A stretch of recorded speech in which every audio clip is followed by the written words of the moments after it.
বনে ইসরায়েলের এক লোক, তিনি দুনিয়ার মধ্যে এত গুনাহ করেছেন, এত পাপ করেছেন, এত গুনাহ করার পরেও তার মনের মধ্যে একদিন আকাঙ্ক্ষা হলো তিনি তিনি আল্লাহর কাছে তওবা করে ভালো হয়ে যাবেন, আল্লাহ খাঁটি বান্দা হয়ে যাবেন।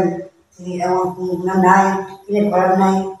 জিনা করেছেন, ব্যভিচারী করেছেন, মদ পান করেছেন, গাঁজা খেয়েছেন, মাদক সেবন করেছেন, এমনকি মানুষের অত্যাচার করেছেন, জুলুম করেছেন, এমনকি তার তার ৯৯টা খুন করার হয়েছে।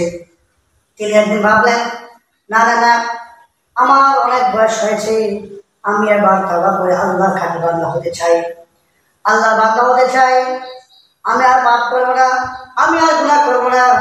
তিনি ভাবতে লাগলেন, ভেবে ভেবে তিনি ভাবতে লাগলেন আমি আর গুনাহ করবো না। তার মনের মধ্যে একটা অনুশোচনা আসলো, তার মনের মধ্যে একটা অনুশোচনা আসলো। তিনি ভাবলেন আর গুনাহ করবো না আমি। তখন যখন তার মনে অনুশোচনা আসলো, তিনি বুঝতে লাগলেন কাকে দিয়া আমি তওবা করবো। তখন খুঁজতে খুঁজতে এক পাদ্রীকে পেলেন। পাদ্রীকে পাওয়ার পরে পাদ্রীকে বলেন, ও পাদ্রী, আমি তো গুনাহ করেছি, পাপ করেছি, আপনারা হয়তো কিছু জানেন, আমি ৯৯টা খুন করেছি, ৯৯টা খুন করেছি, আর অসংখ্য গুনাহ করেছি, আমি আবার আল্লাহর পথে থেকে আমার মৃত্যু যেন হয়, সে তবে আমাকে তওবা করে দেন। তখন পাদ্রী বললেন, না না, তোমার কোনো পাপের কোনো ক্ষমা নেই, তুমি জাহান্নামে। তখন তার মাথার মধ্যে রক্ত করতে লাগলো, তার রাগ উঠে গেল, সাথে তাকে পাদ্রীকে খুন করে ফেললো। খুন করার পরে তার মধ্যে আবার অনুশোচনা আসলো। অনুশোচনা আসার পরে তিনি আবার ভাবতে লাগলেন, হাই রে, আমি কি করেছি, আমি আসছি পাপকে মোচন করার জন্য, পাপ থেকে মুক্ত হওয়ার জন্য আমি সেই পাপটা আবার করে ফেলেছি। তখন আবার খুঁজতে খুঁজতে খুঁজতে খুঁজতে একজন আলেমকে পেয়ে গেলেন। আলেমকে বলেন, ও হুজুর, ও আলেম, আমি তো জিনা ব্যভিচার, রাহাজানি, খুনি, একজন একজন মদ্যপ, একজন মদ পানকারী, ডাকাতি করি, এমনকি ১০০ পর্যন্ত খুন করেছি।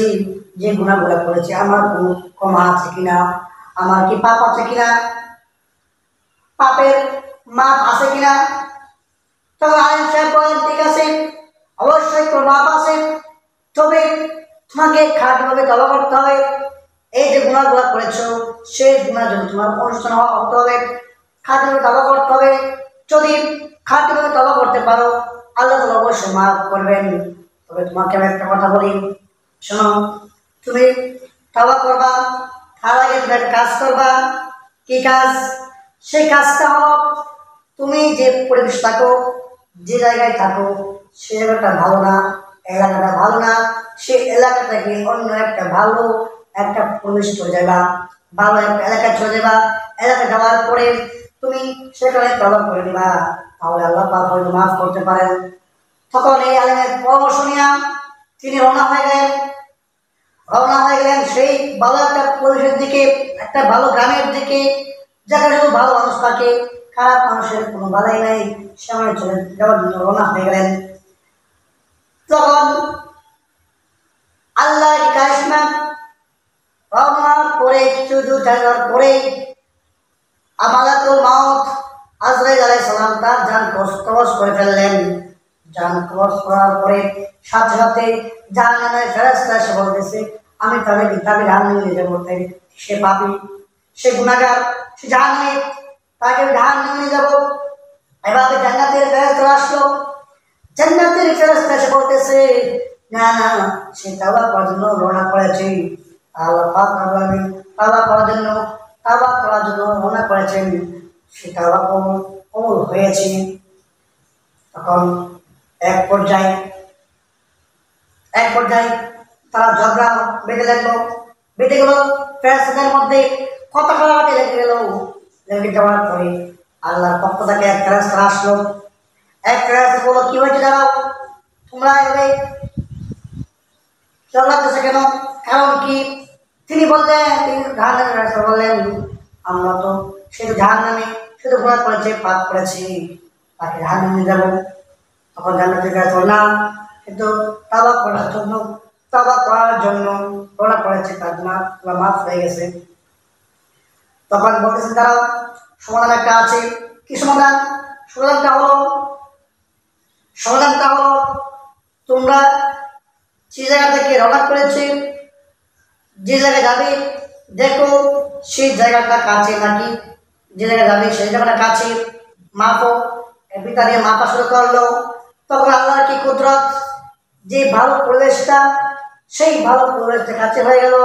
আর যে খারাপ কাছে যে জায়গাটা, যে পরিবেশটা, সেই জায়গাটা দূরে হয়ে গেল আল্লাহর রহমতে। তখন সেই নিরপেক্ষ ফেরেশতা বলতেছে, ও জান্নাতের ফেরেশতারা, তোমরা তার জান্নাতে নিয়ে যাও। আল্লাহ পাক বলেন তার তাওবাকে কবুল করেছেন, জান্নাতি হয়ে গেছেন। সুবহানাল্লাহ। একটা শিক্ষা হলো, আপনি যতই গুনাহ করেন না কেন, যতই পাপ করেন না কেন, আল্লাহ পাক রব্বুল কাছে যদি একবার খালেস তওবা করতে পারেন, আল্লাহ পাক অবশ্যই তওবাকে কবুল করবেন। আল্লাহ পাক রব্বুল বলেন, ইয়া আইয়ুহাল্লাযীনা আমানু তুবু ইলাল্লাহি তাওবাতান নাসুহা। আল্লাহ রাব্বুল আলামিন বলেন, হে ঈমানদাররা, হে মুমিনগণ, তোমরা যতই গুনাহ করো না কেন, যতই পাপ করো না কেন, যদি আল্লাহ আমার কাছে একবার খাঁটিভাবে তওবা করতে পারো, আমি তোমাদেরকে মাফ করে দেব। সুবহানাল্লাহ।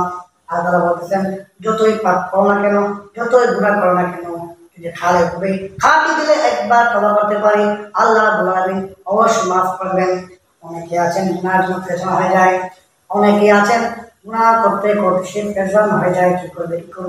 আল্লাহ তাআলা সেটাও বলে দিয়েছেন, লা তাকনাতু মির রাহমাতিল্লাহ, লা তাকনাতু মির রাহমাতিল্লাহ। হে বান্দারা, তোমরা আল্লাহর রহমত থেকে নিরাশ হয়ে নাও।